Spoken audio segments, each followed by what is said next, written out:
Light speed sounds like the ultimate win for space travel, but the closer you try to get to it, the more the basic rules of physics turn your ship into a disaster waiting to happen.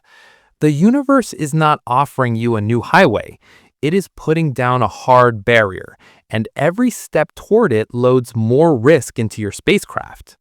But before we continue, please subscribe to the channel to give your support. Let's continue. First, you need to know what you are dealing with. Light moves at about 300,000 kilometers per second, roughly 186,000 miles per second. In 1 second, it can go around Earth about 7 times. Physicists give this speed a special symbol. They call it c, and it is built into the structure of space and time. If your ship has any mass at all, even a small probe, special relativity tells you that you do not get to reach that speed. The closer you push towards c, the more energy you have to pour into the ship. At everyday speeds, doubling your speed just needs 4 times the kinetic energy. Close to light speed, that simple rule breaks. The energy demand does not just grow, it explodes upward, so fast that mathematically it goes off toward infinity as your speed gets closer and closer to light speed. In plain language, no real engine, no matter how advanced, can ever give you enough. So what actually happens to your ship as you start to push into that high speed zone, long before you hit light speed itself? There is a single number that quietly controls how extreme things get. Physicists call it the relativistic gamma factor. You can think of gamma as a multiplier that tells you how much relativity is changing the behavior of your ship. At low speeds, gamma is basically 1, so nothing strange happens. At about 90% of light speed, 0.9 c, gamma has already climbed to a bit more than 2, around 2.3. That means your ship behaves as if its inertia, its resistance to changing speed or direction, has more than doubled compared to what you would expect from simple school physics. At 99% of light speed, 0.99 c, gamma jumps to about 7. Now every push on the engines is fighting an object that is, in effect, 7 times heavier to move or turn than you would normally think. Each small increase in speed costs so much extra energy that the curve almost goes vertical. The universe is still letting you add speed, but it is charging you a brutal energy price for every extra percent. Now, take that gamma factor out of the abstract and ask how much raw destructive energy are you really packing into your ship when you do this? Take a very modest spacecraft, nothing like a giant colony ship. Just a 1,000 kilogram payload, roughly a small car. If you accelerate that 1-ton mass up to 0.9 c and you account for relativity, the kinetic energy locked into that object is roughly 10 to the power of 20 joules. You do not need the exact digits, you just need the comparison. That's on the order of 28,000 megatons of TNT. For scale, the largest nuclear bomb ever tested, the Tsar Bomba, was about 50 megatons. One relativistic 1-ton spacecraft at 0.9 c carries hundreds of times more energy than all nuclear tests combined, concentrated in a single moving object. If that object loses control and strikes a planet, you're not talking about a crash. You're talking about an impact that can trigger global firestorms, kick huge amounts of dust into the atmosphere, and possibly wipe out most complex life. At these energies, your ship and a deliberate kinetic weapon are physically the same thing. The difference is only intent.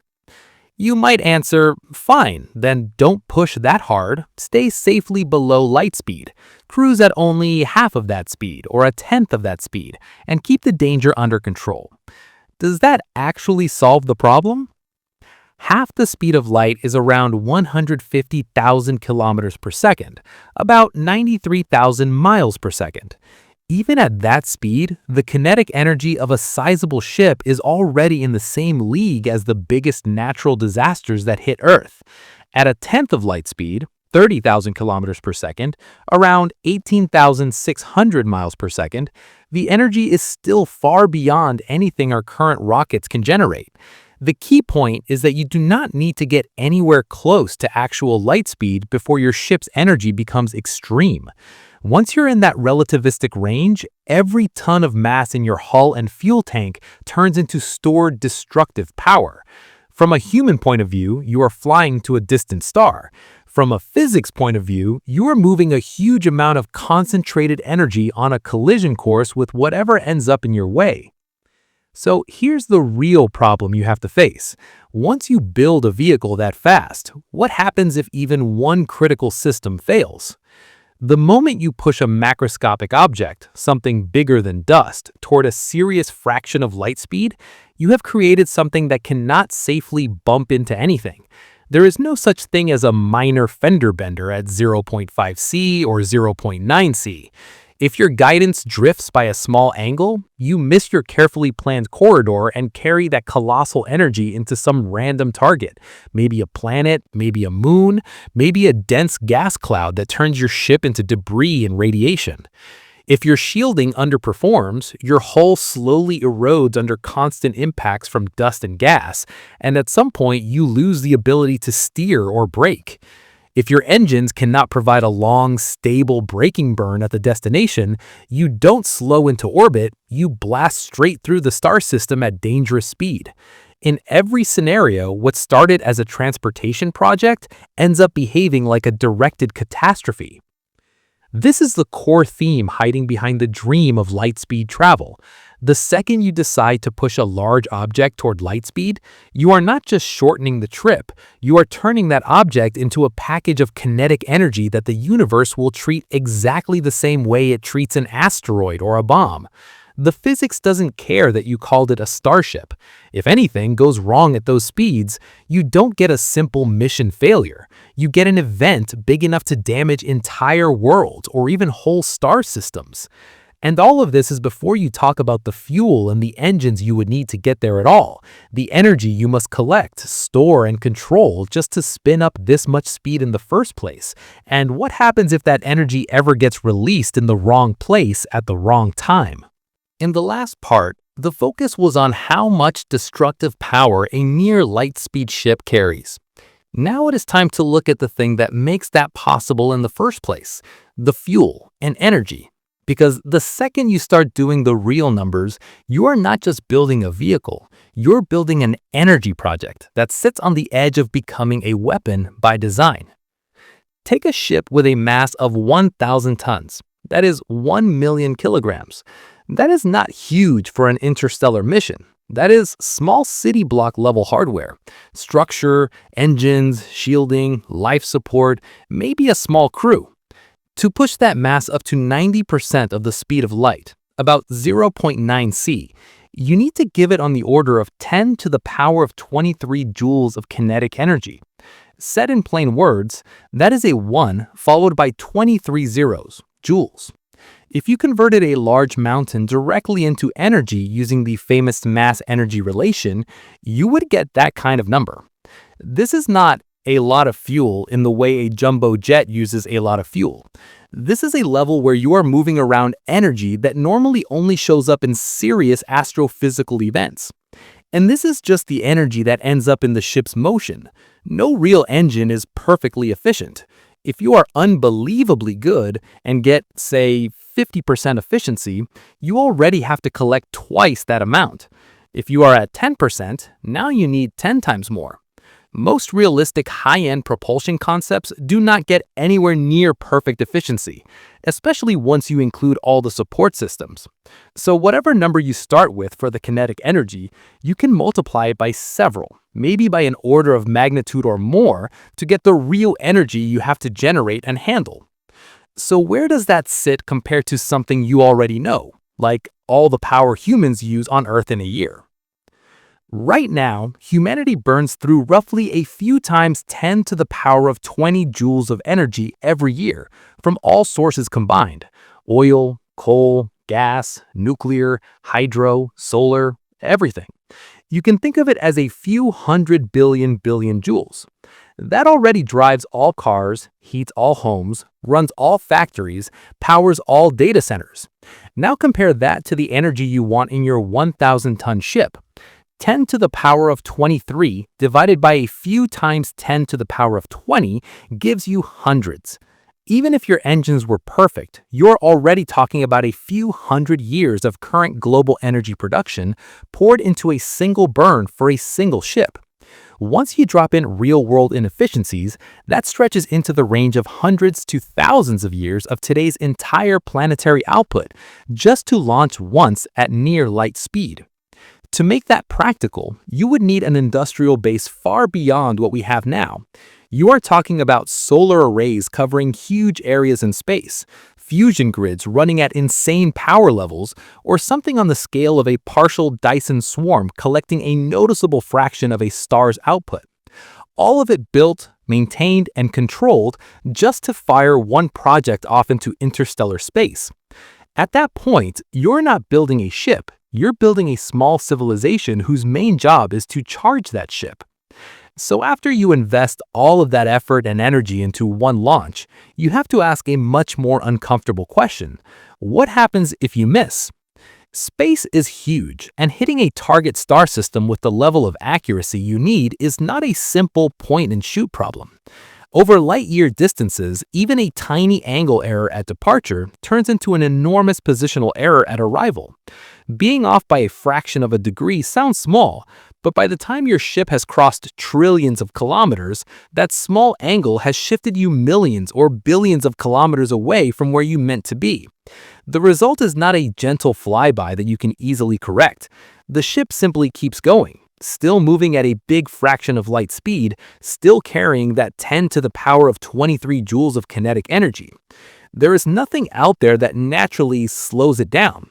To break it, you would need to apply almost the same level of energy in reverse that you spent to speed it up.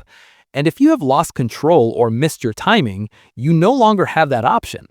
So now, instead of a successful mission, you have created a 1,000-ton slug of high-energy matter that will cross interstellar space maybe for millions of years until it finally intersects with something unlucky.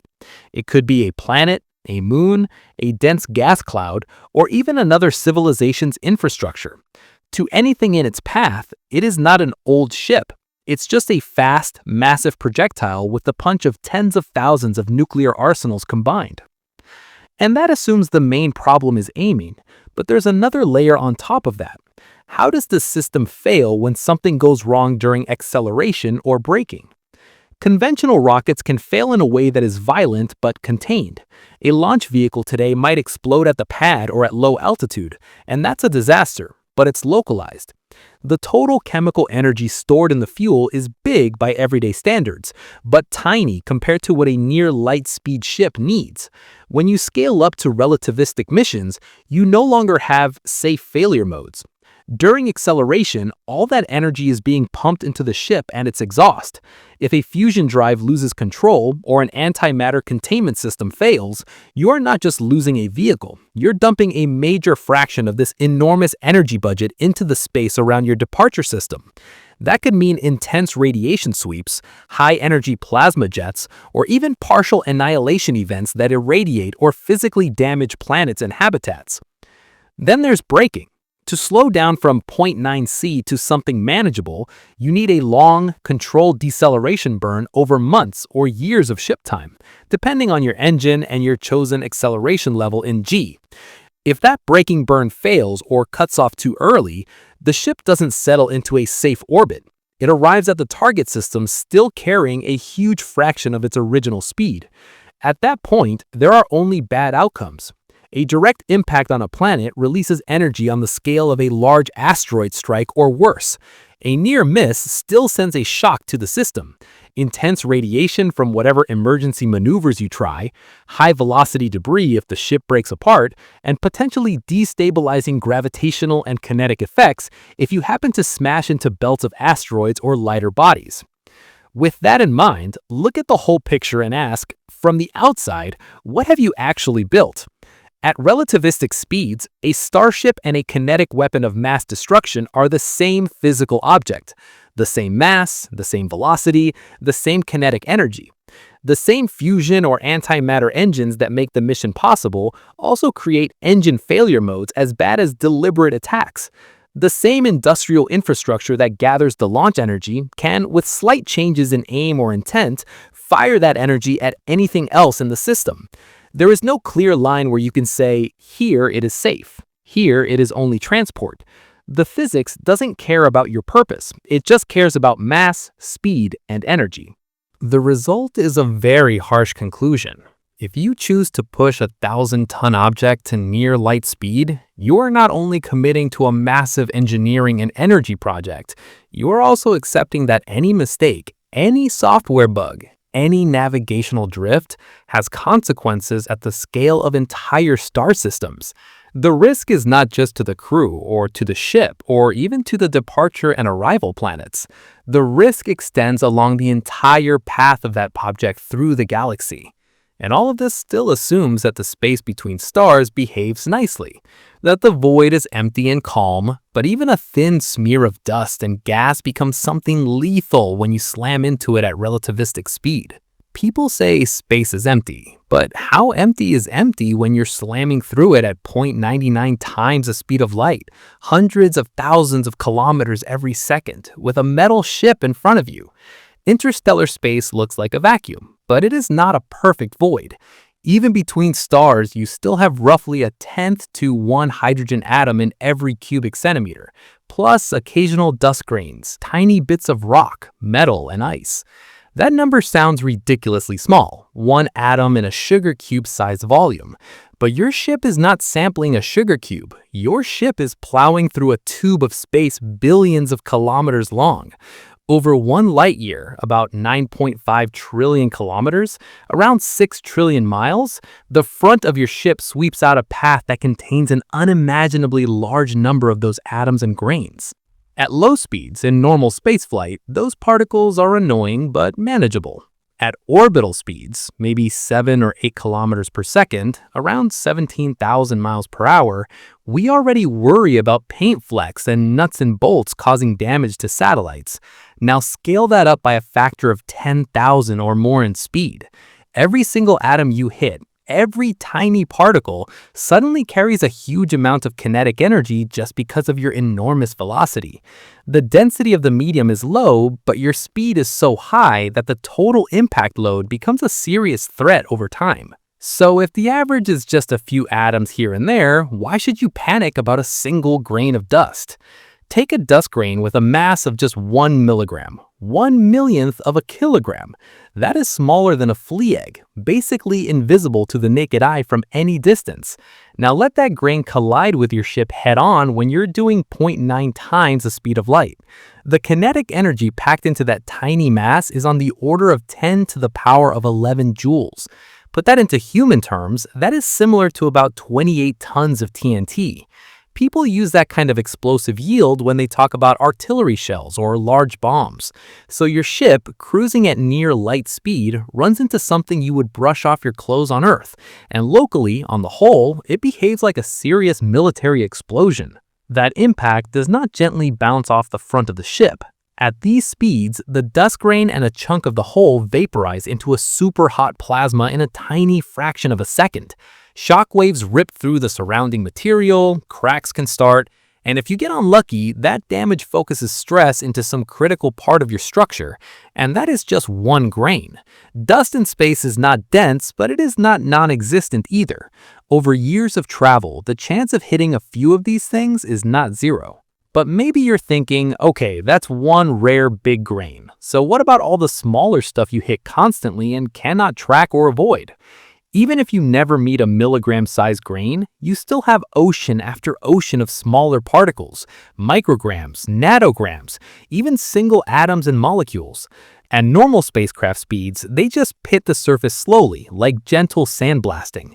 At tens of thousands or hundreds of thousands of kilometers per second, each collision is a microscopic explosion.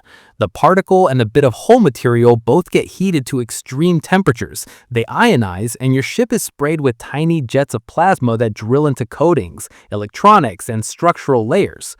Over years of flight, the front of your ship is constantly being stripped atom by atom, molecule by molecule.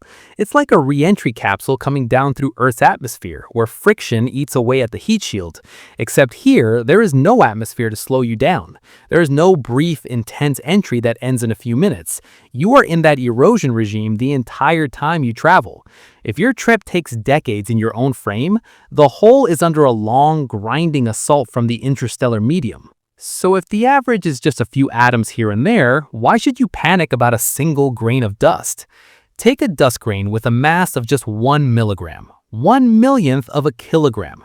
That is smaller than a flea egg, basically invisible to the naked eye from any distance. Now let that grain collide with your ship head-on when you're doing 0.9 times the speed of light. The kinetic energy packed into that tiny mass is on the order of 10 to the power of 11 joules. Put that into human terms, that is similar to about 28 tons of TNT. People use that kind of explosive yield when they talk about artillery shells or large bombs. So your ship, cruising at near light speed, runs into something you would brush off your clothes on Earth, and locally, on the whole, it behaves like a serious military explosion. That impact does not gently bounce off the front of the ship. At these speeds, the dust grain and a chunk of the whole vaporize into a super hot plasma in a tiny fraction of a second.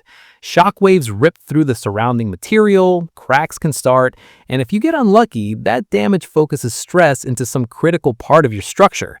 And that is just one grain. Dust in space is not dense, but it is not non-existent either. Over years of travel, the chance of hitting a few of these things is not zero.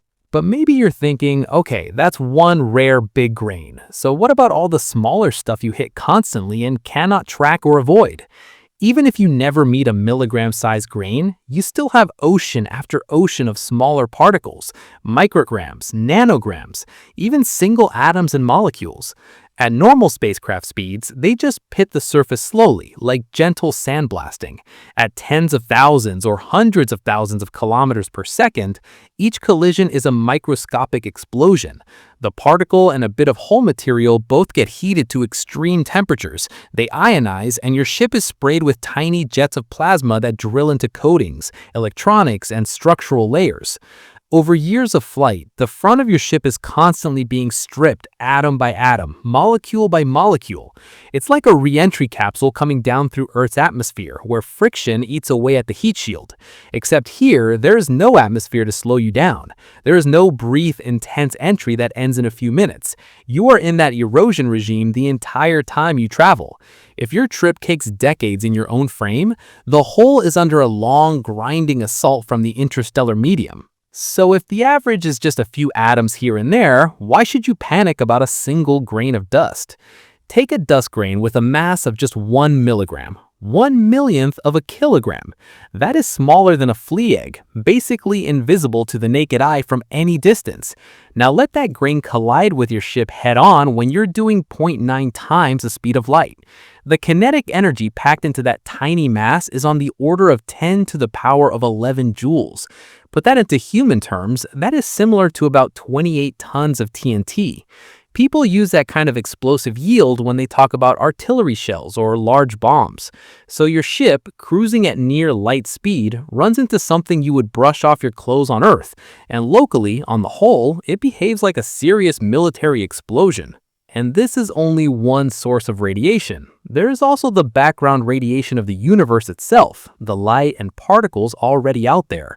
At relativistic speeds, you not only have dust turning into bombs on your hull, you also start blue-shifting harmless background light into something far more dangerous. You already saw what dust does to you at near light speed, so here's the next question. If the solid stuff is that bad, what happens when even the background light of the universe turns against you? Right now, if you were just drifting in interstellar space at normal speeds, you would be bathed in two main things: high-energy cosmic rays coming from all directions, and the cosmic microwave background, that faint afterglow of the Big Bang sitting at about 2.7 Kelvin, just a few degrees above absolute zero. In that rest frame, the microwaves are low energy, basically harmless, and cosmic rays are dangerous but rare enough that normal shielding and short exposure can handle them. As soon as you crank your ship up to a serious fraction of light speed, that comfort disappears. Relativity says that when you move very fast, radiation coming from the direction you are heading into gets Doppler shifted. In simple terms, the waves get squeezed. The harmless microwaves from the cosmic background in front of you shift up in frequency. First, they move into the infrared, then into visible light, and as you push further into ultraviolet, X-rays, and finally gamma rays, the really dangerous stuff. The same thing happens to starlight, to background radiation from galaxies, to any photons in your path. What started as a cold, low-energy glow becomes a hard, energetic blast. So the universe at rest looks mild, but from your point of view, on a ship at zero point 0.9 or 0.99 times the speed of light, even the soft background turns into part of the threat. You are not just dealing with stray cosmic rays anymore, you're actively boosting the energy of everything in front of you just by moving so fast. But the direction you are moving matters, so from your cockpit, how does the sky actually look when you're near light speed? Relativity does another trick here, called aberration. At normal speeds, radiation and light come at you from all over the sky, roughly evenly. At near light speed, almost everything appears to bunch up into a narrow cone straight ahead of you. It's like the universe is being squashed toward the direction of travel. In practice, that means most of the photons and high-energy particles that hit you come from a tight forward cone, not from all around. Combine that with Doppler shift, and now you're literally flying into a beam of high-energy radiation. Instead of a gentle 2.7 Kelvin microwave background, your forward view is dominated by higher and higher energy light as your speed increases. From the ship's perspective, you are driving into a kind of invisible headlight made of X-rays and gamma rays. Those are exactly the types of photons that punch through soft tissue, knock electrons out of atoms, and wreck the delicate parts of electronics.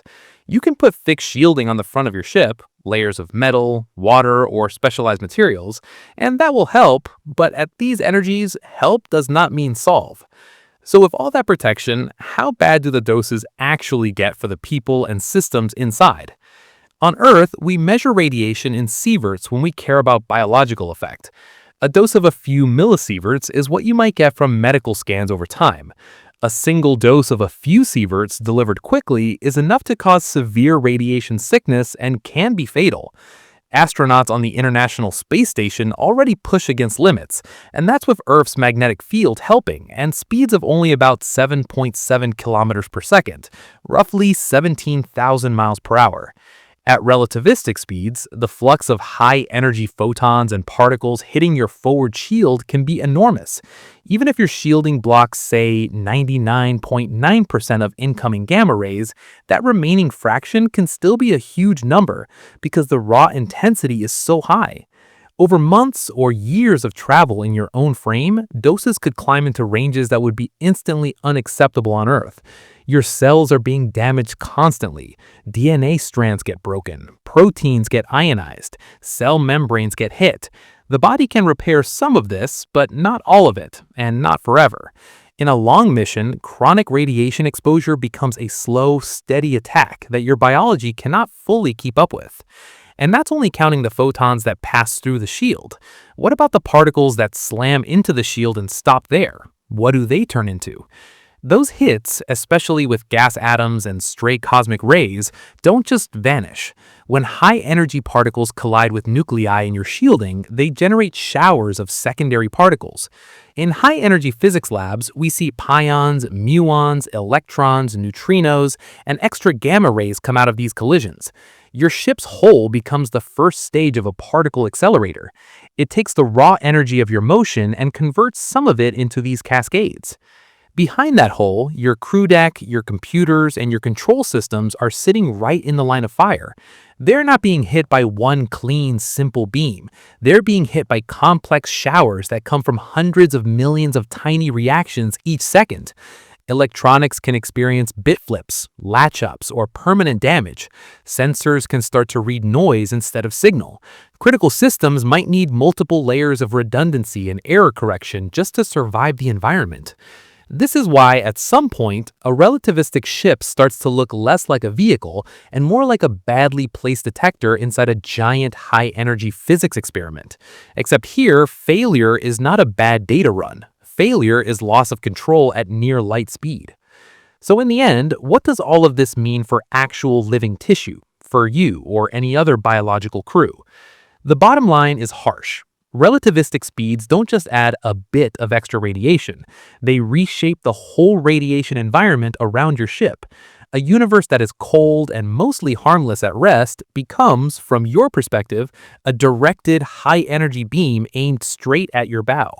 Without extraordinary, almost speculative levels of shielding and active protection, the most likely outcome is that you don't arrive as a healthy crew looking out the window of a new system.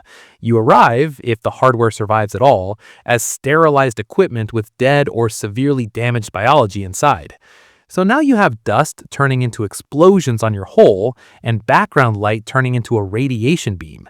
And even if you could harden every system and shield every organ, you still have another problem: your own body's clock fighting the brutal reality of time dilation and long-term exposure. Here's a trap with time dilation that most people skip over. From the outside, it looks like a cheat code. From the inside, it feels like slow exposure to everything that can go wrong. Start with the basic numbers, because they sound amazing at first. At about 90% of light speed, the relativistic time factor is roughly 2.3. That means for every 10 years that pass for people back on Earth, only about 4 to 5 years pass for you on the ship. Push up to 99% of light speed, that factor jumps to a bit more than 7. Now 70 years can pass for Earth, while you only live through about 10. From the viewpoint of your family and your home planet, you have leapt forward in time, skipped decades, maybe a whole century. From the viewpoint on board, though, nothing magical happens. Your clock still ticks forward 1 second at a time. You still feel every day. So the first question you have to face is simple. Even if outside time is slowed, do you actually save anything for your own body? The answer is no. Time dilation only helps you relative to someone else watching you. Your body ages according to the time on your ship, not the time on Earth. If the trip takes 10 years on board, your heart still beats for 10 years. Your bones still sit in low gravity for 10 years. Your brain still has to cope with 10 years of stress, boredom, and risk. You still need enough food, water, oxygen, medicine, and spare parts to cover those 10 years for every person on board. You still have to run life support every single day, handle waste, grow or transport food, and watch for mechanical failures. Time dilation never removes the need to live through the journey in your own frame. It only makes the outside world move faster compared to you. People sometimes talk about relativity saving you from the long distances, but biologically, there is no saving. There is only endurance. Even if your ship is perfectly built, you are still a human body, or some kind of biological crew, trapped in a very unfriendly environment for a long time. Microgravity slowly weakens muscles and bones, even with exercise. Fluids shift in your body, your face puffs up, your eyes can be damaged by changes in pressure inside your skull. Artificial gravity, like a rotating habitat, adds complexity and new failure modes, and may still not fully replicate Earth conditions. Radiation is always there in the background, even if you're not at full 0.99 light speed, and long exposure adds up. Your immune system can change under constant stress, making you more vulnerable to illness. You can't shortcut any of these effects with relativity. Your biology keeps its own strict account. Then you add the mental side, and the load gets even heavier. For the whole trip, you know that people back home are aging faster than you. If 10 years pass for you and 70 outside, that means most of your friends are old or gone by the time you come back, if you ever do. Cultures shift, languages evolve. The Earth you remember may not exist anymore in the same form. That knowledge sits in your head while you also deal with the constant risk of technical failure, the background radiation, the cramped environment, and the fact that you are always one serious malfunction away from death. Even without any dramatic accident, the crew lives under long-term medical and psychological pressure. Depression, anxiety, conflict, burnout all become serious mission-threatening issues. So you might think, fine, then maybe we go unmanned, send robots or AI probes and skip the human side. But let's stick with crewed flight for a moment, because there's another practical wall: logistics. On a relativistic mission, you do not get quick restocks. Any spare part you might need, every critical electronic component, every piece of medical equipment, you either launch with you on day one or you manufacture it along the way using very reliable, very complex systems that also cannot fail. You cannot radio Earth and ask for a spare pump or a new computer and expect it to arrive soon. Even the message asking for help takes years to get there at light speed, and that is before anyone on the other end even starts building a response. If they do send a resupply ship, it also has to go relativistically, which means it faces all the same radiation, dust, energy, and guidance hazards you do. By the time it reaches you, you may be in a totally different part of space, or the crisis might already be over, one way or another. That means your ship is not just a vehicle, it is a closed ecosystem and a factory and a hospital and a data center, all wrapped into one. And it has to function with no outside help for as long as your onboard time lasts.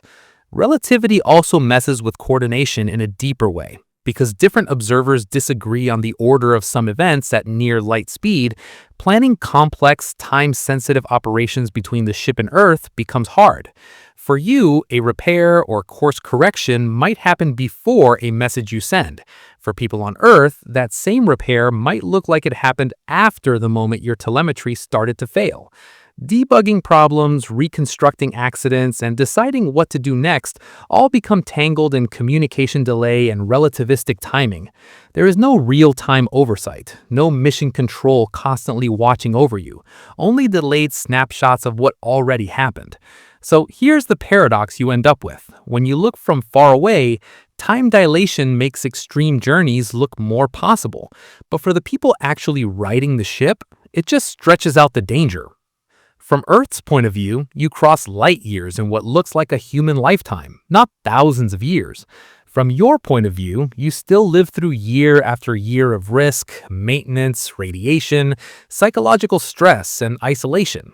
The outside world may see your mission as a short, sharp burst of activity in history, a bold jump to a distant star. Inside the ship, it's not a jump, it's a grind. Every extra bit of speed that makes the distance shorter in outside time also increases the energy, the radiation, the dust impacts, and the consequences of failure that you have to face in your own slow, continuous time.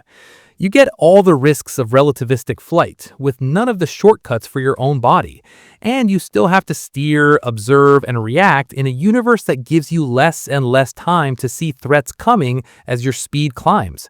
And that raises the next hard problem. Even if you somehow keep your crew and systems alive, how do you actually fly this thing at near light speed through a crowded, moving galaxy when your sensors and maps are all limited by the same speed of light you are trying to push against? How do you steer a ship that is almost outrunning its own information? How do you avoid a rock, a rogue planet, or even just a dense gas cloud when your main tools are limited by the same speed of light you are trying to approach? On Earth, at subsonic speeds, radar and cameras feel instant. A signal goes out, hits a plane, a mountain, a ship at sea, and comes back fast enough that your computer or your eyes can react in time. Even for current spacecraft doing a few kilometers per second, that delay is manageable. At 0.9 times the speed of light, that changes completely. Light needs time just to travel from your ship to an object ahead and back. Even a round trip of 1/10 of a second, which feels tiny, means light has taken that long to warn you. In that same 1/10 of a second at 0.9 C, your ship has moved about 27,000 kilometers, roughly 17,000 miles. By the time a reflected signal reaches your sensors, you're tens of thousands of kilometers further along your path. So the basic question is, how much room do you really have to react when your minimum sensor delay is measured in fractions of a second, and your ship covers planetary distances in that same time? The simple answer is, you don't have a lot. The distance you need to safely alter course or even slightly change your velocity is huge because your momentum is enormous. Changing direction, even slightly, takes a lot of force applied over a long time. You can't whip a relativistic starship around like a sports car. Any useful sidestep or slowdown has to start long before you're close to the object you want to avoid. In practice, that means your course corrections have to be planned years in advance, based on predictions of what will be in your way when you reach each region of space. So ask yourself, what does last second mean when your ship covers millions of kilometers in a few seconds? The answer is there is no such thing as last second dodge at near sea. If you detect an obstacle late, by the time you know it's there, you're already so close that changing course enough to avoid it is impossible. That detection is not an early warning. It's basically the timestamp on an incoming collision. That pushes you back onto planning and mapping. If you can't rely on last-minute evasion, you have to start with a perfect map of the path ahead. But how good can that map really be over multi-year, multi-light-year journeys? Stars move. They orbit the center of the galaxy. They wobble from the gravitational pull of planets and companions. Clouds of gas drift and change shape. Rogue planets, comets, and small bodies wander through space. Over the years or decades that your mission takes, the positions and velocities of all those objects shift. The star catalog you use to plan your route before launch is a snapshot. As time passes, it gets stale. To keep it current, you'd need updated 3D maps sent to you from telescopes and surveys back home, or from other probes. But those updates also move at light speed. By the time a refined map of some distant region reaches your ship, you're already closer to it than the place that created the map was when they took the data. You always lag behind reality. There's no way to have a perfectly fresh picture, real-time picture of every asteroid, every dust cloud, every rogue body along your path. The best you can do is work with probabilistic knowledge, guesses about what might be there, and rely on your own forward-looking instruments to pick up the rest, under all the limits we just talked about. That leaves guidance as a critical single point of failure. On today's spacecraft, a navigation mistake might mean you miss a planetary flyby, or end up in the wrong orbit, or have to spend extra fuel to correct. Embarrassing, expensive, sometimes mission-ending, but not world-ending. On a relativistic ship, guidance failure is not just we missed our target. Your trajectory is a straight line carrying an enormous amount of kinetic energy. If your guidance software introduces a small error in your initial aim, you might pass nowhere near the star you were heading for, and you don't have the fuel or thrust to fix it later. If the error points you slightly toward a dense region of a system, your navigation error becomes a multi-gigaton collision hundreds or thousands of years in the future from the point of view of whoever lives there.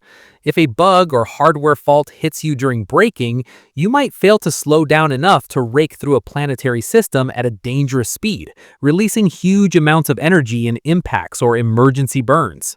From your own perspective, a small guidance glitch could be the difference between a safe deceleration arc and a direct hit on a planet. The same physics that gives you the ability to cross light years forces you into a regime where control has to be almost perfect for years with no reset button. So far, the pattern is always the same. The higher you push your speed, the more every weakness in your systems gets amplified. Problems that are just engineering challenges at normal speeds become mission-killing and sometimes civilization-threatening at relativistic speeds. And all of this is before you even talk about something as basic as the materials in your hull and whether any known substance can actually handle this punishment for years without tearing itself apart. How strong do you really think a starship has to be when every tiny impact carries more energy than a bullet? How long can any material hold together when you drive it through space at a serious fraction of light speed? Modern spacecraft already worry about hypervelocity impacts at around 10 kilometers per second, roughly 22,000 miles per hour. That is enough for a small bolt or paint chip in Earth orbit to punch through metal panels. Now scale that up. At just 0.1 times the speed of light, you are doing about 30,000 kilometers per second, around 67 million miles per hour. The velocity is 3,000 times higher, and kinetic energy goes up with the square of speed. So each impact is millions of times more energetic than what the International Space Station has to deal with. So ask yourself, If current shields barely cope with a few kilometers per second, what happens when the same dust grain hits at tens of thousands of kilometers per second? At those speeds, there's no such thing as a gentle dent. A tiny particle hitting your hull at zero point 0.1 C or faster releases so much energy in such a small volume that both the particle and a chunk of your hull material vaporize almost instantly. The collision generates a shock wave, a pressure pulse, that can reach levels far beyond what any current engineering spec is built for. The hull does not behave like a solid block. It behaves more like a medium that transmits waves of extreme stress. Those waves travel through beams, plates, joints, and welds, and if any part of the structure is weaker than the rest, that is where cracks start. And that is at zero point 0.1 C. If you keep pushing towards zero point 0.5 C or zero point 0.9 C, the energy per impact climbs even higher. You're asking your hull to sit in front of a continuous stream of micro explosions and just take it for years. So maybe you think, fine, we'll just build the ship out of very strong materials, right? Something exotic and high-tech.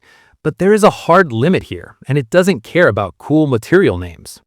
Steel, titanium, carbon fiber composites, advanced ceramics, all of these have numbers attached to them, things like tensile strength and yield strength, measured in megapascals. For most structural materials, those numbers sit in the range of a few hundred to a few thousand megapascals. That means above those stresses, the material deforms permanently or breaks. At relativistic impact speeds, the local pressures and stresses near the collision site can shoot way past those numbers. The shock is so intense that a small volume of hull goes straight from solid to plasma. Once that happens, the surrounding material has to absorb the leftover stress. Shock waves move out in all directions. If you have complex structures, joints, and sharp corners, those waves can reflect and focus, creating hotspots where the effective stress becomes even higher. You can design around some of this, but you cannot negotiate with the basic limits. If the required strength for survival is orders of magnitude above what known materials can handle, you either invent physics-level new matter or you accept that local vaporization and serious damage will happen. So maybe you switch strategy and say, we will not rely on a single solid wall. We will use layers and clever shielding systems. Engineers already use something called a Whipple shield, where a thin outer layer breaks incoming debris so that the inner layer absorbs a spread-out impact. For relativistic travel, you might stack many layers, add thick ice or water tanks in front, or use electromagnetic fields and plasma clouds to deflect charged particles. You can also imagine plasma bubbles or magnetic sails designed to push small particles aside before they hit the metal. But every physical layer you add has mass. A meter of water or metal over a big area weighs an enormous amount. Remember, your energy requirement to accelerate the ship grows directly with mass. If you double the shielding mass, you just double the kinetic energy you must give that shielding to reach 0.9 C. That amplifies all the other problems. More fuel, bigger engines, worse consequences if something goes wrong. Active fields aren't free either. Magnetic and electric shields need power. That power becomes heat, and then you have to dump that heat into space using radiators, which are themselves fragile structures that can be damaged by dust, radiation, and mechanical stress. Every solution you add to protect the hull loops back into the same energy and thermal nightmare you're already trying to solve. And that's just impacts. There's also the slow, constant punishment your structure takes simply by being a starship running near light speed for years. Your hull and internal frame will be under mechanical stress from continuous thrust during acceleration and braking. Even at a comfortable 1G, that's the weight of the ship effectively pulling on its own supports for months at a time. You add small course corrections, vibrations from engines, and random shocks from impacts. Thermally, one side of the ship might be warmer from engine waste heat or starlight, while the other sits in deep cold. Materials expand and contract with temperature. Over millions of cycles, these expansions and contractions plus the mechanical loads cause what engineers call creep and fatigue. Creep is slow, permanent deformation under constant stress. Fatigue is damage from repeated loading and unloading. Both lead to microcracks. Each little crack changes how stress is distributed, creating new weak points. If you don't constantly monitor, repair, and reinforce the structure, those microcracks can grow. On a multi-year journey, they have plenty of time to turn into serious fractures. Now, put that together with the fact that your hull is also being eroded from the outside by dust impacts, heated from radiation, and mechanically stressed by thrust. You have a structure that's not in a static lab test. It's in a dynamic, hostile environment the entire time.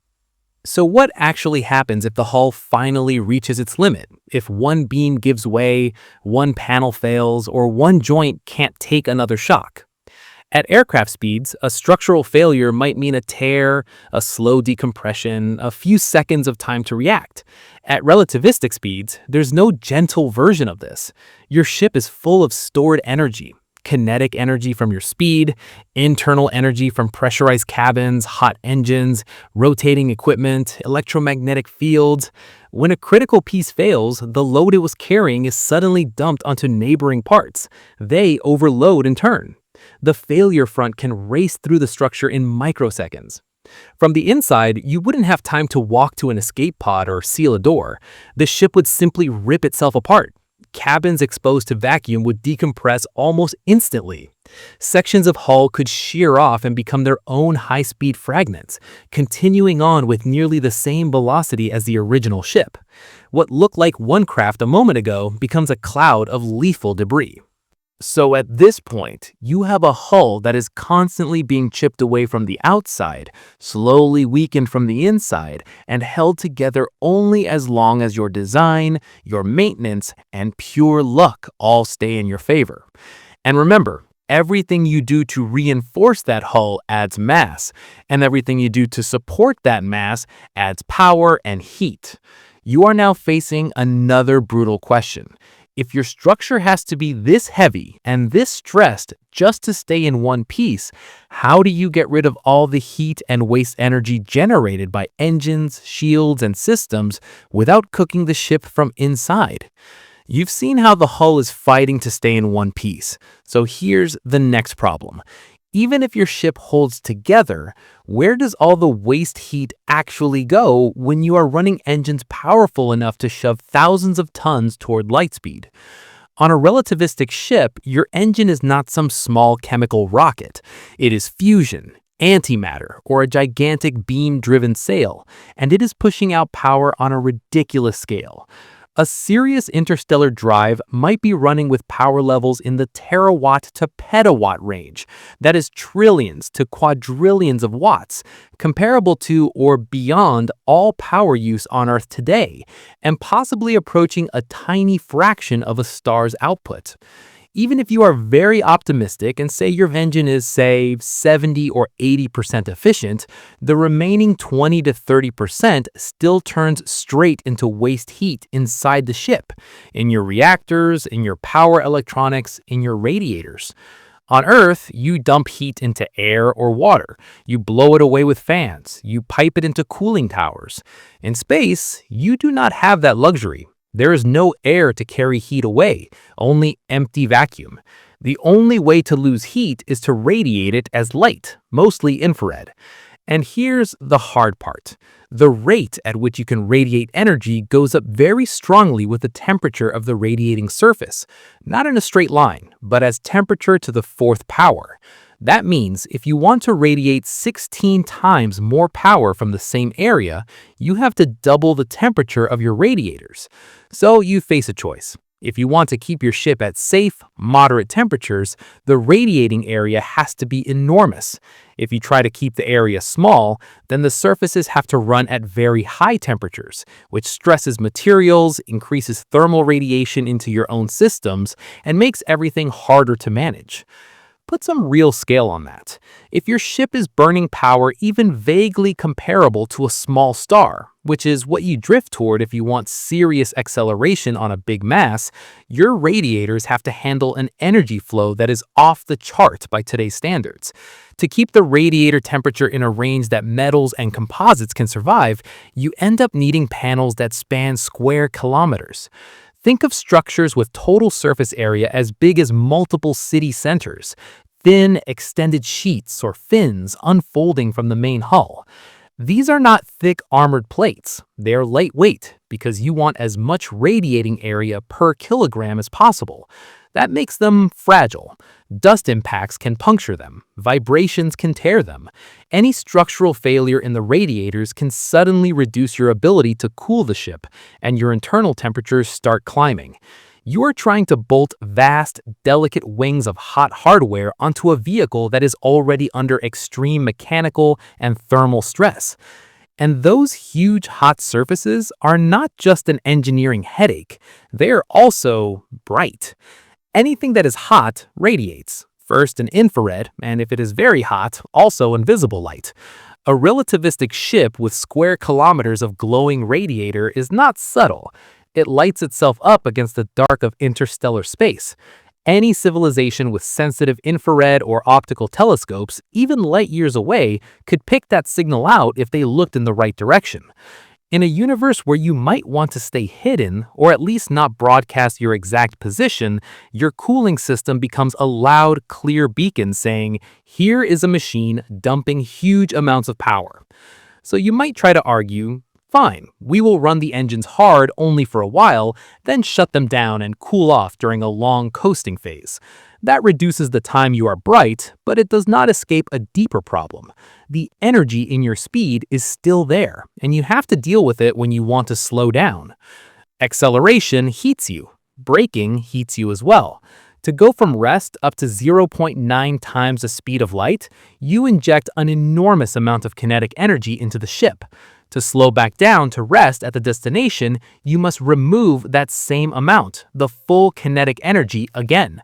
Unless you rely on huge magnetic sails or other exotic systems that push against the interstellar medium over huge distances, you are basically forced to convert that kinetic energy into some other form, usually heat and radiation, which you then have to dump. If you use rockets or directed exhaust for braking, your engines run hot again. If you use fields to push against gas or magnetic fields, those fields and their supporting hardware still have to handle giant power flows. Either way, some significant fraction of that energy ends up heating components inside or near your ship. And once again, the only way to get rid of it is through those radiators, which already needed to be massive just to survive the acceleration phase. So what happens if, because of mass limits, budget, or design optimism, you build a cooling system that is just a bit too small, that assumes everything will go right, that all loads will stay under some neat theoretical limit? Then you start to cook from the inside out. Components operating above their design temperature fail faster. Superconducting magnets in fusion or antimatter systems suddenly stop superconducting and dump their stored magnetic energy as heat, a process called quenching. Electronics experience higher error rates or burn out. Lubricants break down. Mechanical parts seize. As subsystems fail, others are overloaded, generating even more heat.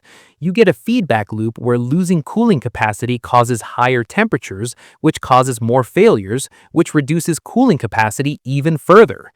This kind of thermal runaway doesn't need an enemy attack, or a massive dust impact, or a guidance error.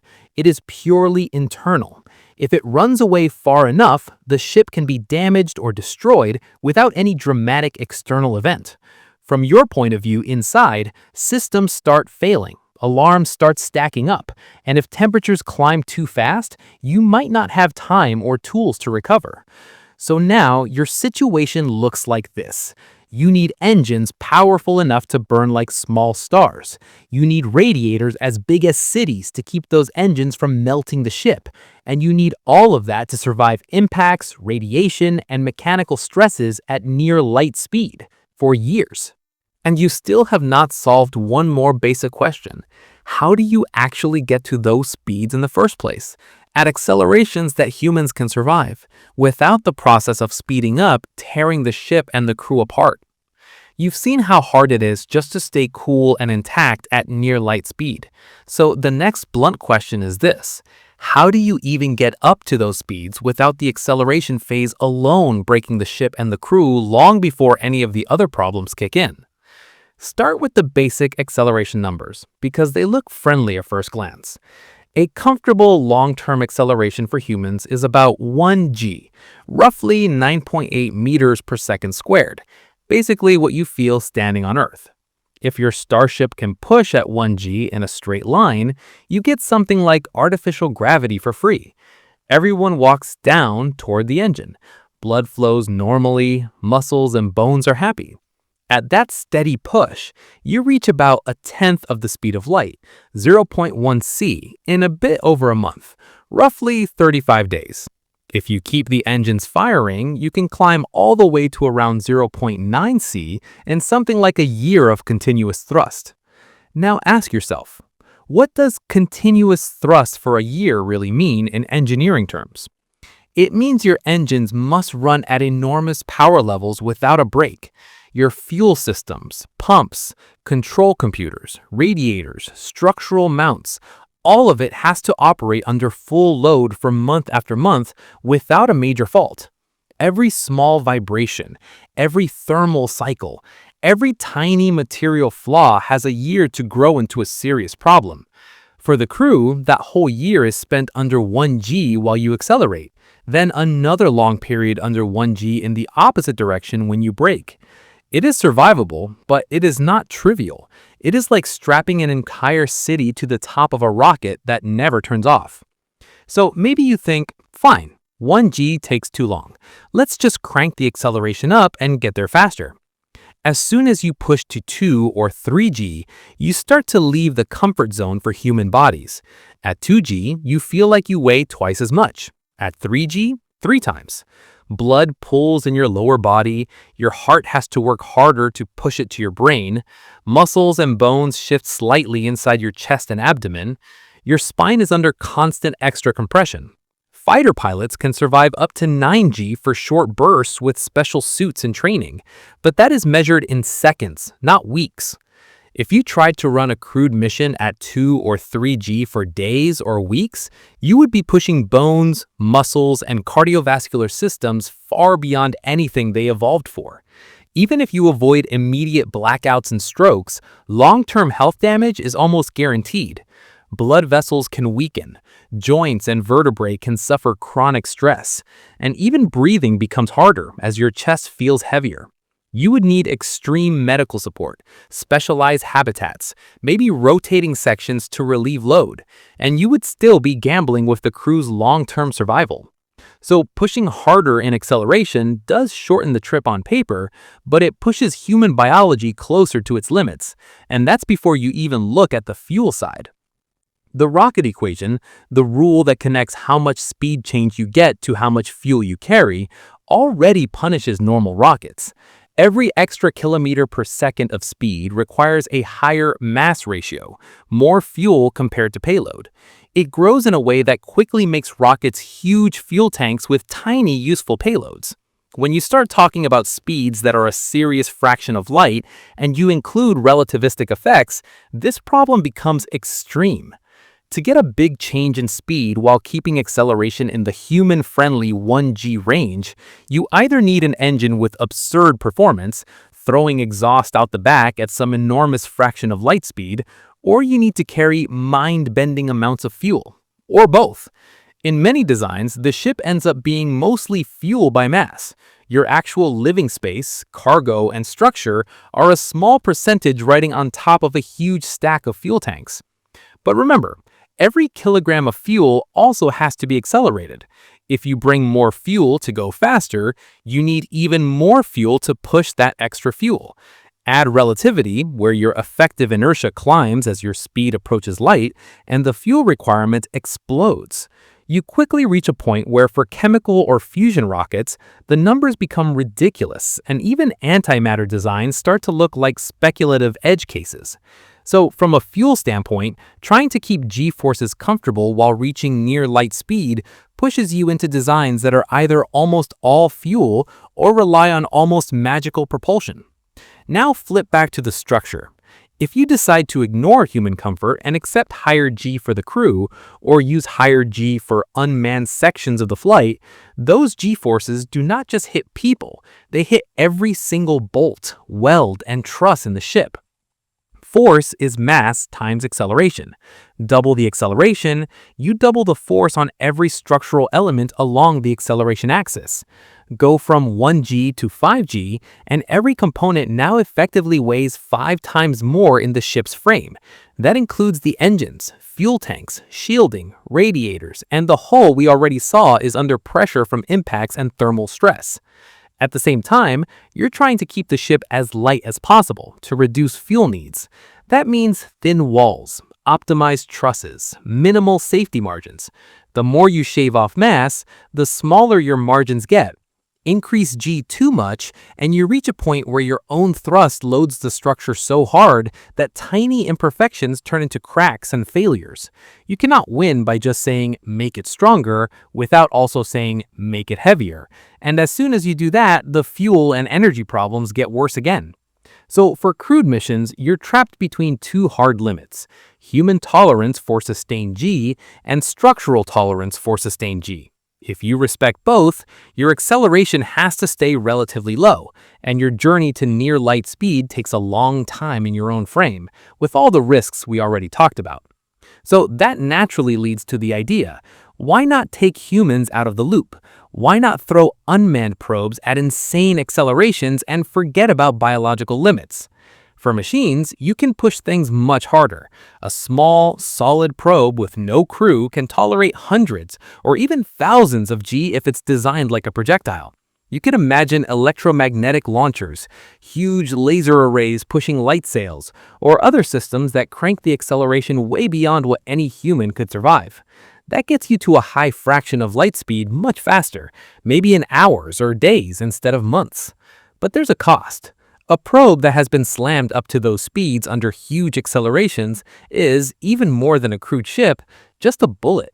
It's small, dense, and fast, with almost no built-in capacity to brake on its own.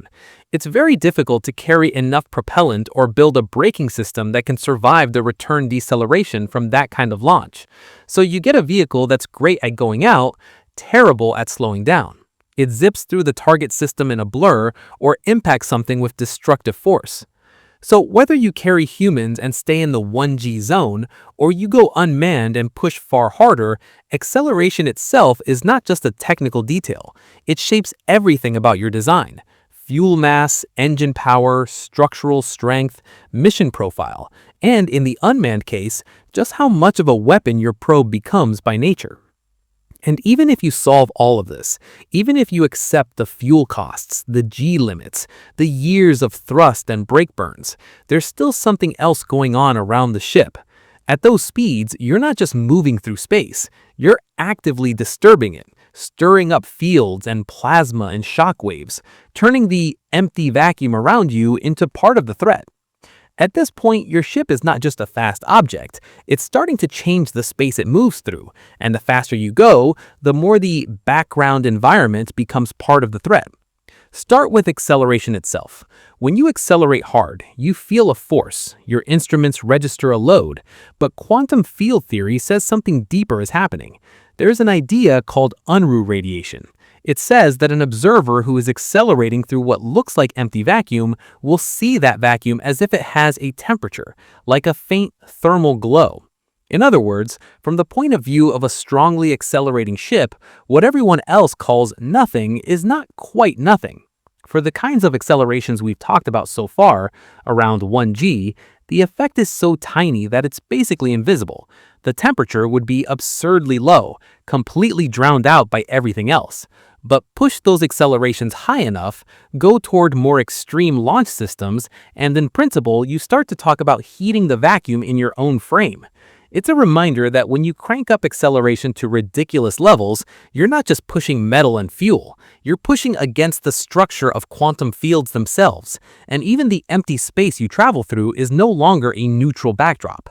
Now switch from pure acceleration to what happens once you are up to speed and plowing through the thin gas between stars. The interstellar medium is very diffuse, maybe 0.1 to 1 atom per cubic centimeter on average, plus some charged particles and magnetic fields. At normal spacecraft speeds, you glide through it without making much of a mark. At near light speed, your ship is smashing into that gas so fast that it cannot get out of the way smoothly. Instead, it compresses into a bow shock in front of you, like the shock wave in front of a supersonic jet, but much more extreme. At these relativistic speeds, the gas in that shock gets squeezed to higher densities and heated to very high temperatures. You are driving a super relativistic shock wave through a plasma. The particles pile up, get accelerated, and radiate energy. The empty space in front of you becomes a hot, dense region compared to the background, and you drag that disturbance with you as long as you keep that speed. That shock is not just some background effect for theoreticians. It behaves like a natural high-energy source. Charged particles in that bow region spiral in magnetic fields and emit radiation, a process we already see around pulsars and supernova remnants. Depending on your speed, your field configuration, and the local gas, that shock can radiate across a wide range of frequencies.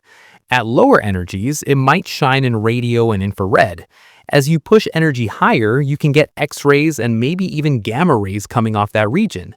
From a distance, your ship starts to look less like a quiet, dark vehicle and more like a tiny, artificial astrophysical object, something closer in behavior to a microquasar or a very small pulsar, just moving in a straight line instead of sitting around the black hole or a neutron star. Anything that crosses that shock, dust, gas clouds, even other vehicles or structures, will not just collide with your ship, it will first hit that energized plasma bubble, get heated, ionized, and thrown around. The environment you create becomes dangerous all by itself. Now add your own exhaust to that picture. If your propulsion is based on throwing reaction mass out the back, fusion plasma, ion beams, or other high-velocity jets, relativity complicates the pattern of where that exhaust actually goes. At low speeds, exhaust simply shoots out behind you. At relativistic speeds, the weight directions transform between reference frames changes. In your ship's frame, your exhaust might be directed backward, but when you transform that into the frame of the surrounding space, the pattern of where those particles and photons go gets squeezed forward into narrower cones. This is part of what people mean by relativistic beaming. Energy tends to concentrate into tighter forward or backward beams rather than spreading evenly. That means the exhaust you think you are sending harmlessly behind you can partly end up focused into particular directions, and those directions may intersect with your own bow shock, with your radiators, or with the interstellar medium around you.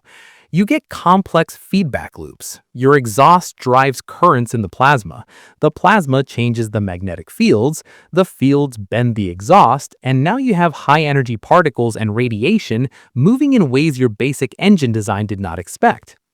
If you miscalculate these interactions, your own exhaust path can become part of the hazard zone you travel through.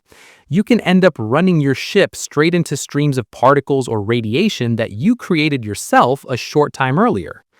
Put all of this together and you get a clear picture.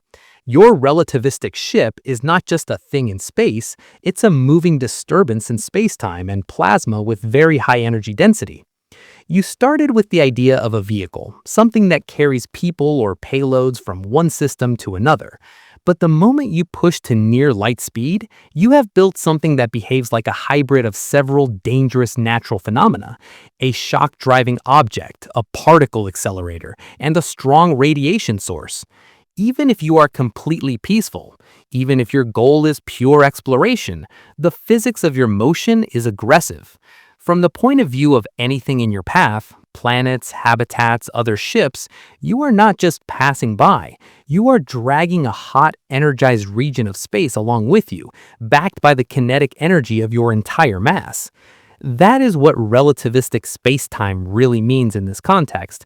You do not need to mount guns, you do not need warheads. Your speed, your exhaust, your bow shock, and your interaction with fields and gas are enough to turn the region around your ship into something hazardous. Point that at a planetary system at the wrong time, and your presence is a threat whether you like it or not. And that leads straight into the next problem. All of this energy, all of this disturbed plasma, all of this risk has to go somewhere when you try to stop. You don't simply arrive at a star system with zero point 0.9 C in your back pocket. You either bleed that energy off over a huge distance, or you deliver it all at once into whatever lies ahead. You've pushed a 1,000-ton ship up to a big fraction of light speed. You've survived the dust, the radiation, the heat, the structural stress. Now you hit the final hard wall. How do you actually stop that much momentum without turning your arrival into an explosion? To get a feel for the numbers, stay with that zero point 0.9 times light speed case and a steady 1g deceleration. The same way it took you roughly a year of constant 1g thrust to speed up, it takes about another year of constant 1g thrust in the opposite direction to slow back down. During that braking phase, you cover a huge distance. From 0.9 C to rest at 1G, you're looking at a stopping distance of roughly half a light year, around 5 trillion kilometers, about 3 trillion miles. That's not a detail you can tweak with better software. That's set by your speed and your chosen comfortable G. So the brutal question is, when do you have to flip the ship and start braking? You can't wait until you see your target star up close. You need to plan the flip point far out, when the destination is still just a bright dot on your charts. If you misjudge that distance and start braking too late, physics doesn't cut you any slack. At 0.9 C, if you still have less than about 0.5 light years to go when you turn the engines around, you simply cannot come to rest by the time you reach the inner parts of the system. No amount of wishful thinking changes that. You either accept a higher deceleration than 1G and crush the crew, or you blow through the target at high speed. Now add real-world risk. What happens if the engines don't behave perfectly during that long braking burn? For a successful arrival, your drive has to produce the right thrust in the right direction for months. Any major failure in that period is not just an inconvenience, it is a mission killer. If you lose thrust completely during braking, you arrive at the target star still moving at a big fraction of light speed. You cannot hit the brakes later, because there is no later. You are already too close and moving too fast. If your engine produces uneven thrust or fires off axis, you could leave your planned corridor and enter the system on a dangerous trajectory. In the best case, a braking phase failure turns your mission into a high-energy fly-through.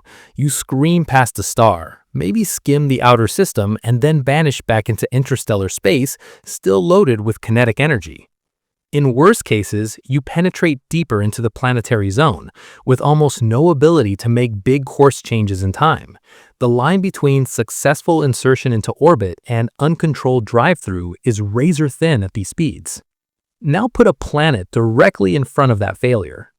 Stick with the same 1,000-ton ship, about 1,000,000 kilograms, hitting a rocky planet like Earth at 0.9 C.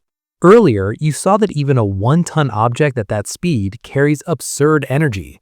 Scale that up by a factor of 1,000 in mass, and you are now in the territory of the largest asteroid impacts that show up in the geological record, the kind that dig craters hundreds of kilometers wide, throw molten rock and dust around the globe, trigger firestorms, darken the sky, and drive mass extinctions.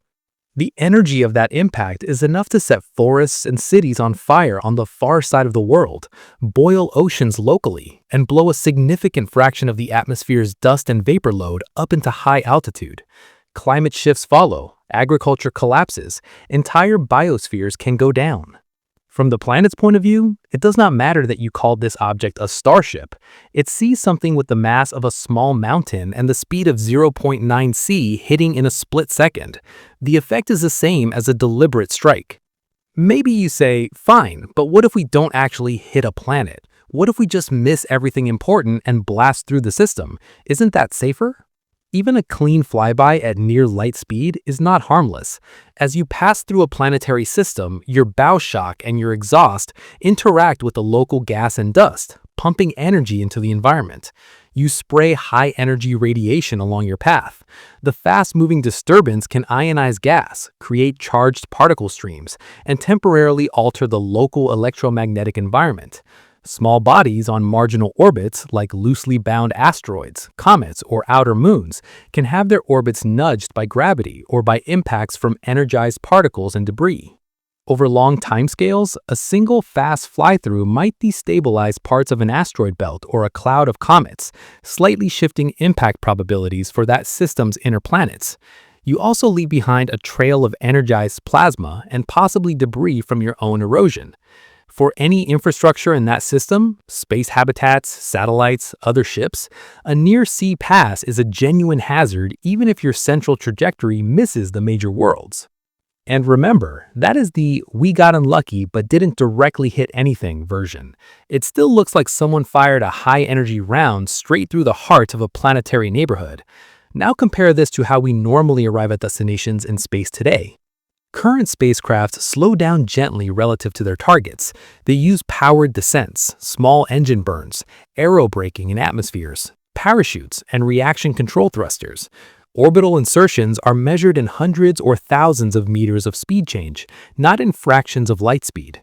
If something goes wrong, you might lose a probe or a lander, sometimes a crew, which is tragic, but the surrounding planet and system are basically fine. The total energies involved, while big by our standards, are microscopic compared to what a relativistic mission deals with. None of those standard tricks scale to relativistic speeds.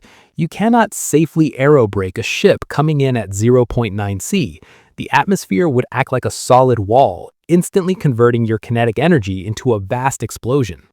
You cannot deploy parachutes because the dynamic pressure at those speeds would rip them apart and probably tear chunks off the ship with them. Powered descent only makes sense after you've already burned off almost all of that kinetic energy over an enormous distance. So your choices are really only two. You either convert your kinetic energy into photons, particles, and heat gradually over huge distances, tens of trillions of kilometers of braking, with engines and radiators running and bow shocks blazing, or you dump that energy quickly in a catastrophic interaction with something in the destination system. There is no third path where you show up at 0.9 C and casually park in orbit. That is what makes a near-light speed arrival so unforgiving. The same kinetic energy that made the trip fast is the energy you now have to get rid of somehow, somewhere. If your plan is perfect and your systems never fail, you can, in theory, bleed it off slowly at the cost of enormous engineering complexity. If anything breaks, your arrival is not a docking, it is an event. A blast, a shockwave that other civilizations would classify not as exploration, but an attack, even if you never meant it that way. And you still haven't dealt with one more layer of danger. Even before you hit anything, just by moving at near light speed through magnetic fields and plasma, your ship and its environment start to behave like a runaway particle accelerator, spraying energy into anything nearby, and even turning your own systems into targets of electromagnetic chaos. You've seen how braking at near light speed is already on the edge of being a controlled explosion. So here's another problem. What happens when your ship plows through the galaxy's magnetic fields and turns itself into a giant moving electrical machine? The magnetic fields between the stars are weak, only a few microteslas, far less than the pull of a fridge magnet on your kitchen door, but they are everywhere. They thread through the gas and dust of the galaxy. They link regions of plasma. They shape the motion of charged particles. At ordinary spacecraft speeds, you can mostly ignore them. At a serious fraction of light speed, you cannot. Your ship carries charged exhaust, ionized shielding gas, and its own electromagnetic fields. Over light-year spans, even those weak background fields become important because you're moving through them so fast and for so long that their effect adds up. So the first question is, what does a metal hole moving through a magnetic field at near C actually do to itself? Any conductor moving through a magnetic field has electric currents induced in it.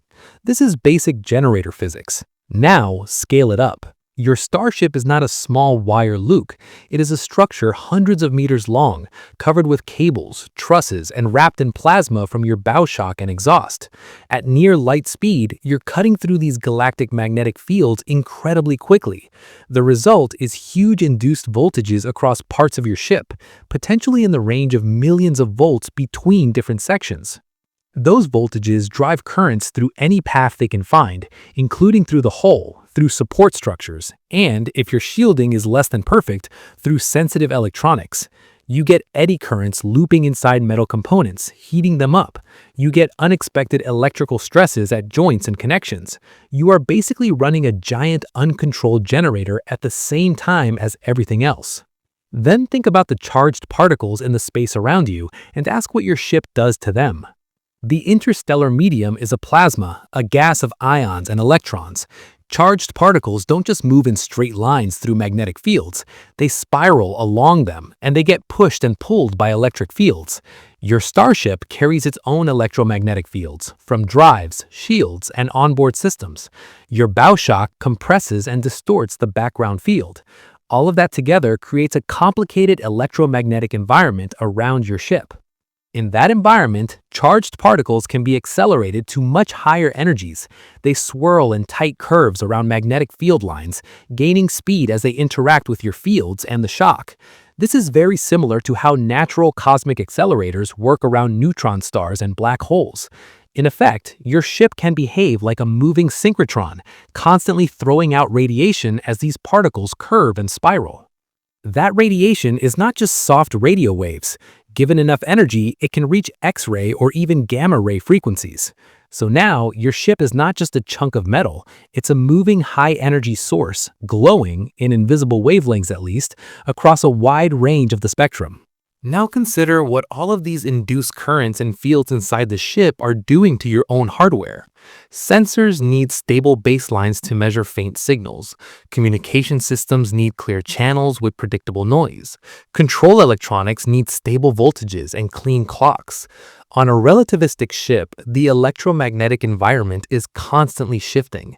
Induced currents from the galactic field, pulses from dust impacts, fluctuations from shielding systems and engines, all blend into a storm of interference.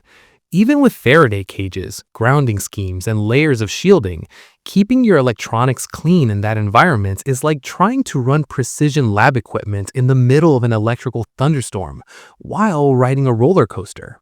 Glitches become more likely. Spikes in current can fry components. Random noise can corrupt data or trigger false signals.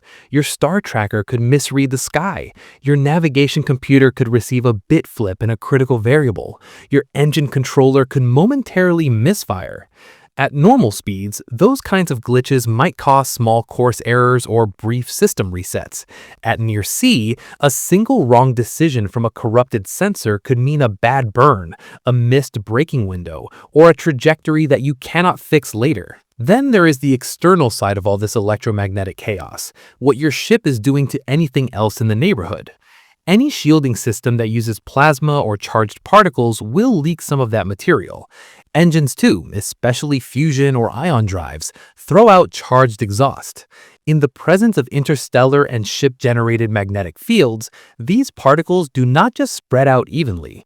They can be focused and guided along field lines into narrow, beam-like structures. Relativistic speeds only make this focusing stronger because of beaming effects. That means you can end up with stray particle beams you never intended to create. They can extend far behind you or sometimes off to the sides depending on the field geometry. If those beams intersect with another spacecraft, a habitat, or even a moon or ring system, they hit it with high-energy radiation and particles. To whatever is sitting in their path, it looks exactly like someone pointed a particle accelerator at them and fired. You did not shoot them in the usual sense, but physically the effect is very similar.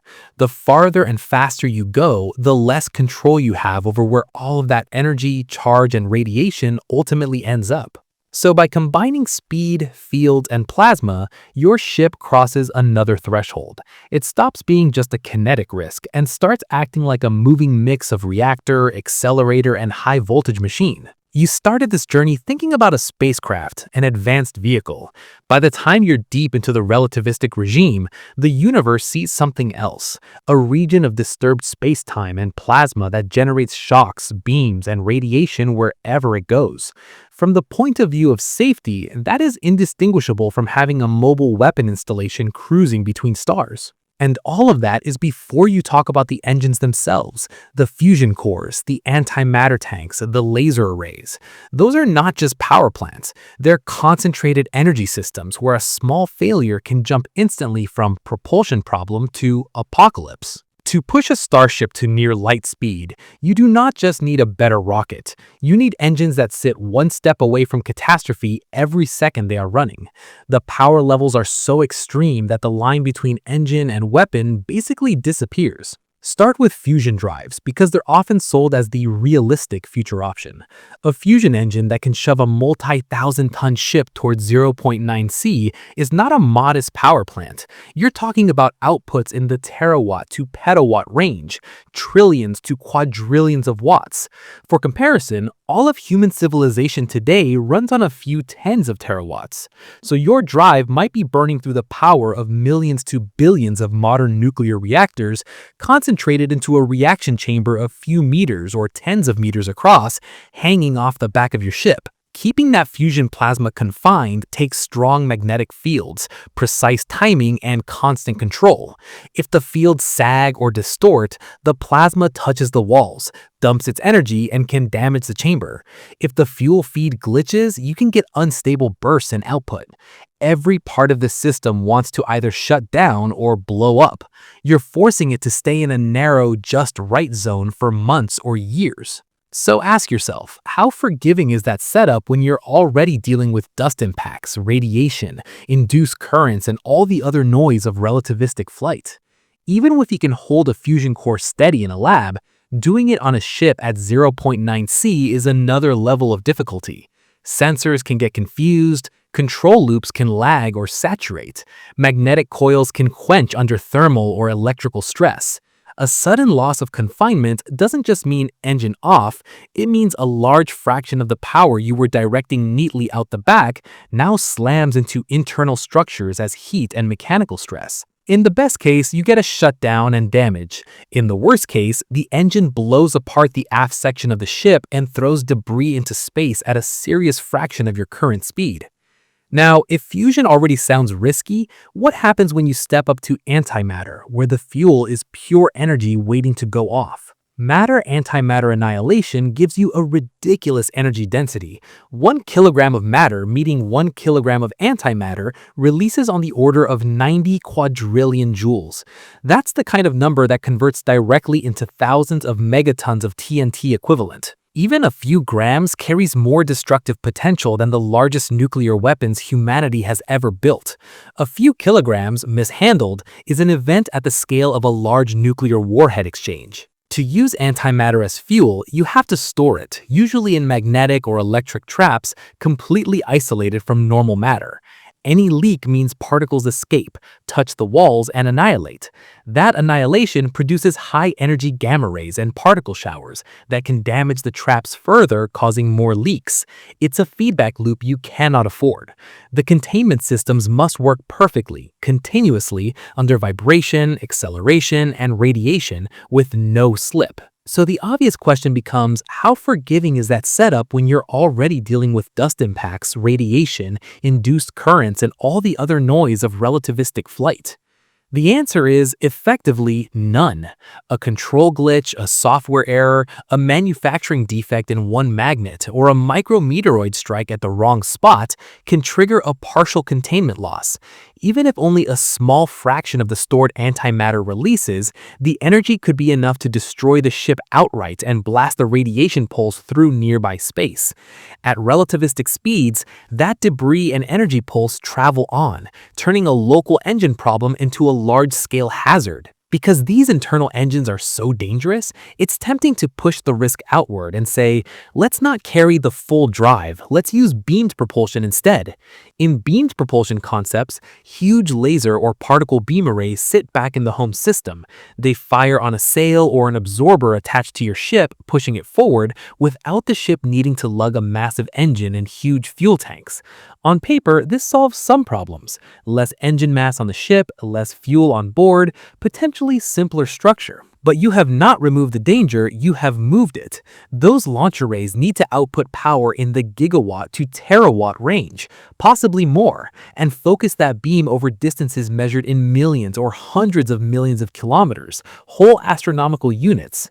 If the beam drifts off target, is misaligned, or reflects off some part of the sail in an unexpected way, it can sweep across anything else in the system.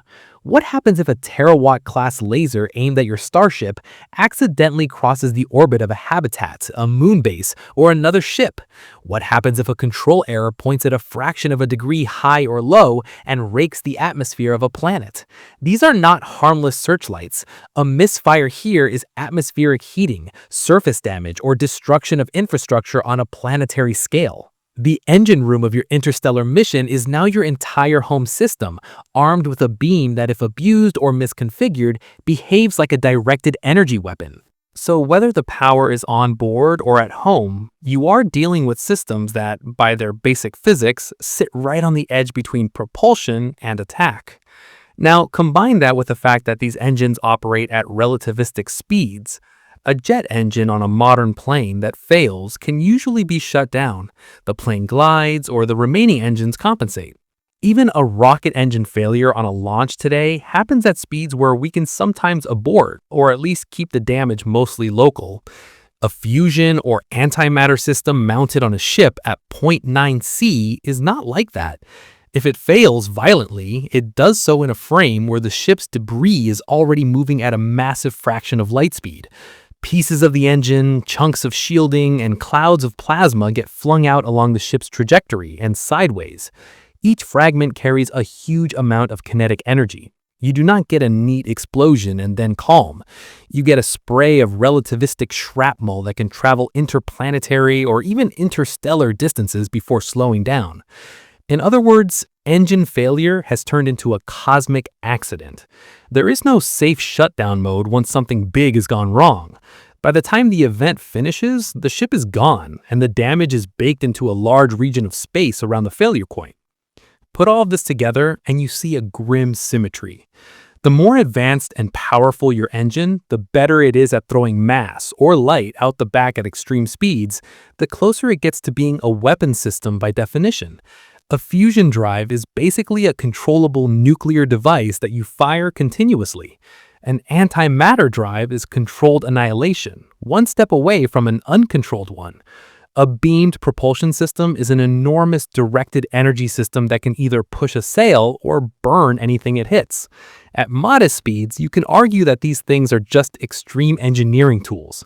At light speed ambitions, the argument breaks down. The same capabilities you need to move a ship across light years in a reasonable time are exactly the capabilities you need to deliver catastrophic energy to any target in your way. Physics does not draw a bright line between drive and weapon. It only sees energy, direction, and mass. And even if you accept that risk, even if you say, fine, we will live with engines that act like bombs, there is another cruel layer. When something goes wrong on a relativistic mission, you cannot call for help in time. Your warning signals move at light speed. Your ship moves at almost light speed. And in many cases, you will arrive, crashing, detonating, or just blasting through, long before anyone hears that something has gone wrong. Here's the part nobody likes to think about. When something goes wrong on a near light speed mission, you do not just fight engineering, you fight causality itself. And causality always wins. Start with the most basic limit, communication speed. You can send signals at light speed with radio or lasers. That is as fast as the universe allows. But the distances you are dealing with are measured in light years. If your ship is heading to a star 10 light years away, any "we have a problem" message you send back home takes 10 years to arrive in their frame.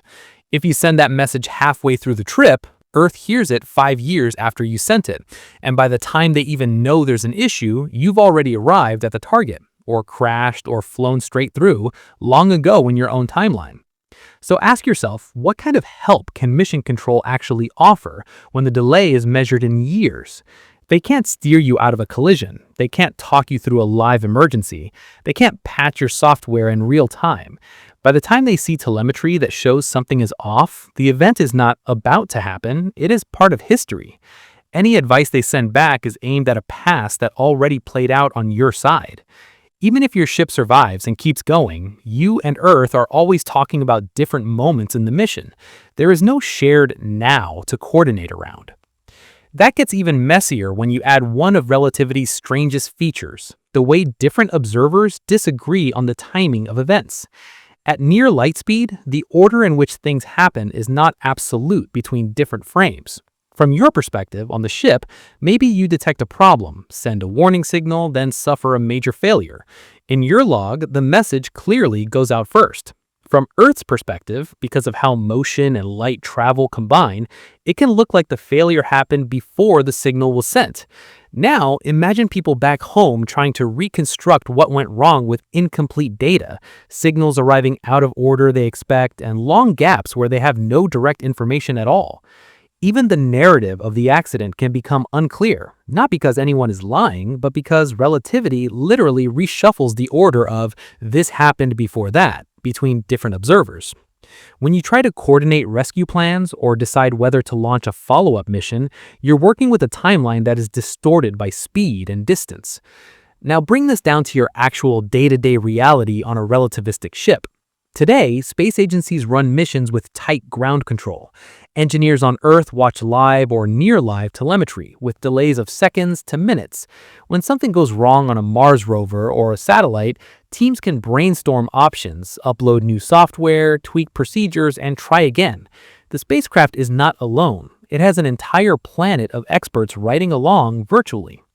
On a relativistic mission, that safety net is gone. The delay is not minutes, it's years. There is no live debugging, no quick patch, no "we'll talk to the flight director and call you back in an hour." Any design flaw, any coding mistake, any weak point in your procedures has to be found and fixed by you and your crew on board, or it doesn't get fixed at all.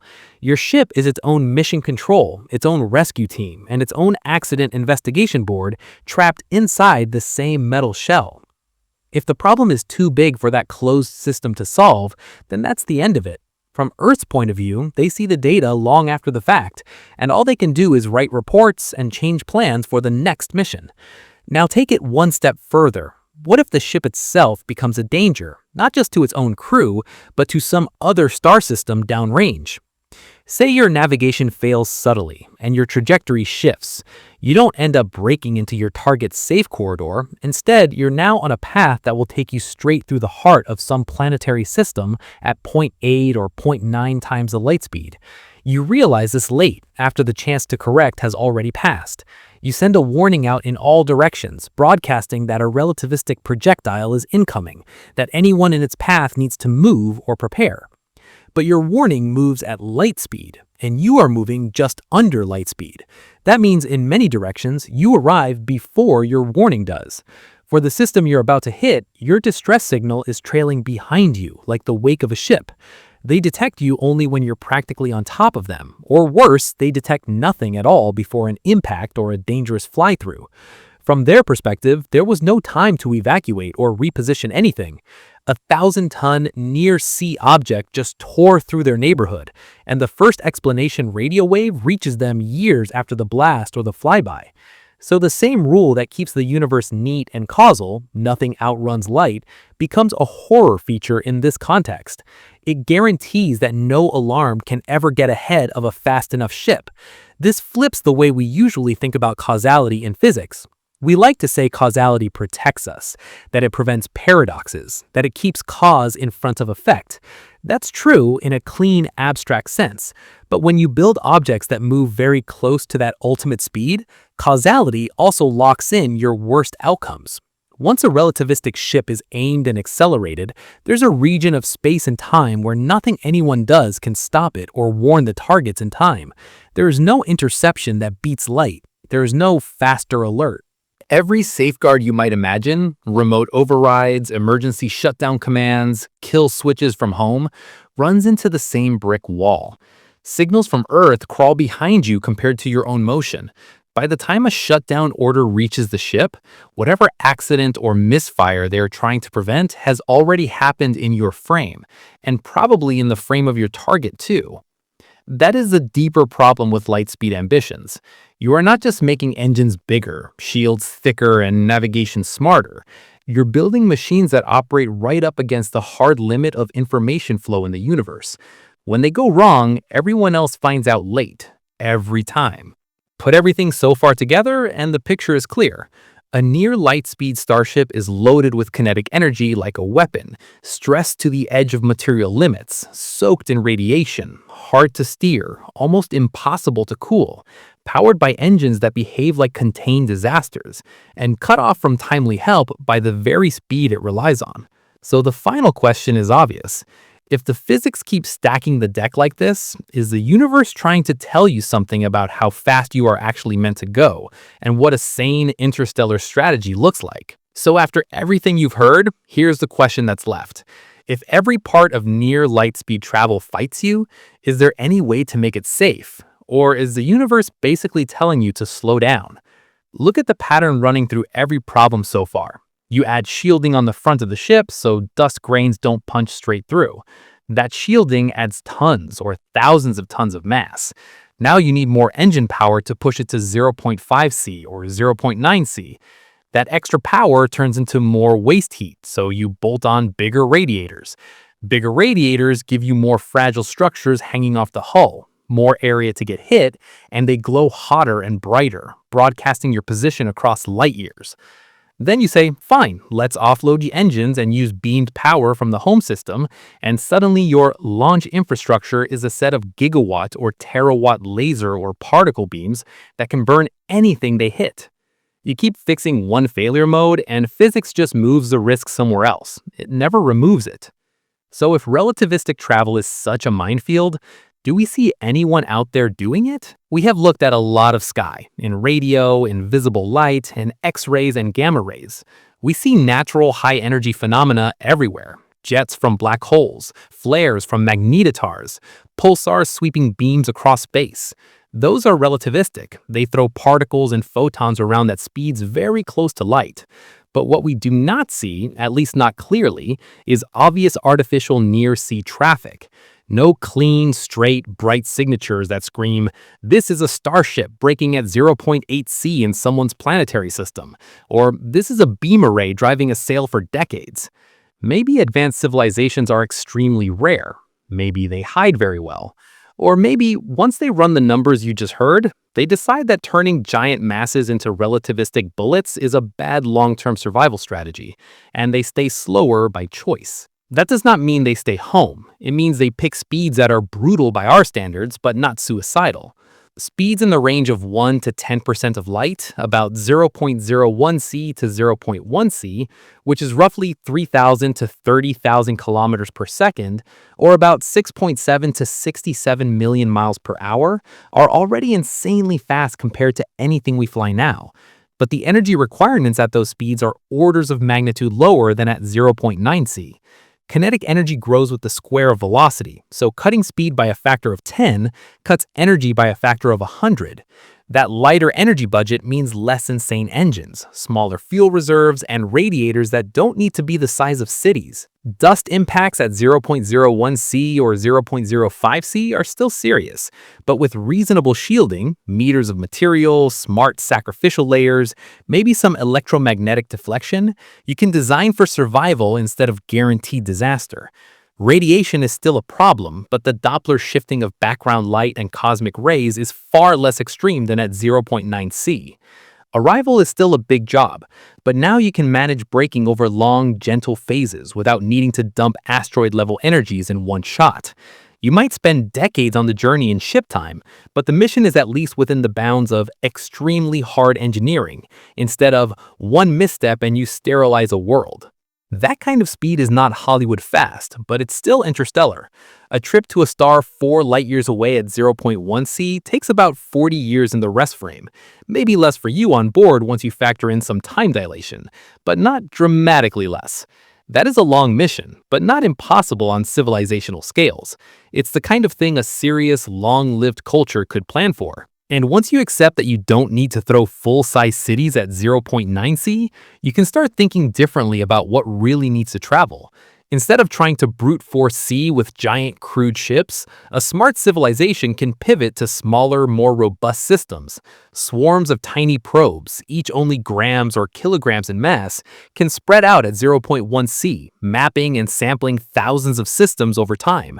Some of those probes could carry self-replicating fabrication tech, using local materials in each new system to build more probes, infrastructure, and maybe habitats. You trade a single, huge, fragile ship for networks of small, redundant machines that can fail individually without threatening planets. You can also push the idea further. Instead of sending full biological bodies, you can send data, compressed genomes, brain scans, AI models, or software civilizations. At the other end, local factories and habitats reconstruct bodies or run mines in synthetic environments.